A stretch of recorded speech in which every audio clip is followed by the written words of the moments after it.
I'm a co-founder of Restimo, and we started this approximately 5 years ago. The problem that we saw in the industry is that there is different food delivery apps, different players, different systems, different devices, right? We saw this problem. We integrate different food delivery apps, different systems, different devices into one single tablet. We use CloudTalk for all the customer service queries, but we have different channels, meaning we have chat, and we use integration with Intercom in this case. But when it comes to voice and calls, we use CloudTalk. Since our main customers are restaurants, they usually prefer this way of communication because usually they have like 100 things to do at the same time. Since we started international expansion last year, we started using a number for Ukraine as well, also for Romania. Voice agents, I know that you guys are working on this and then developing. This is something because we use Intercom and we also use AI inside Intercom, but I definitely see it in a way that it can also work for voice, right? So as long as it learns our knowledge base, also our past conversations, it can going back to our customers, which are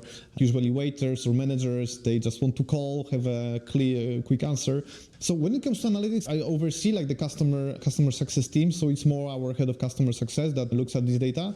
But I think it's important when we compare, for instance, like the average response rate, like how many missed calls we have, and also if it's a missed call, if they call our customers back, then we can compare, analyze, and see if our customer success team is working well in terms of communication. It's a huge difference comparing like using only our like one mobile phone, let's say, and like with this like manual forwarding.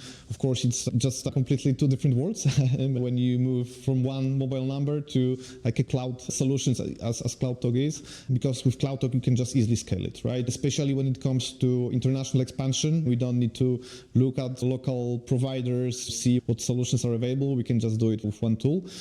As soon as we have more than one person to manage calls, communication, customer service, I think it's already a good time to consider move to CloudTalk or like any cloud solution, because otherwise it's just not optimal. So of course, depending on use cases and user needs, I would say for SMBs or startups that just starting out, it's a no-brainer to start using it.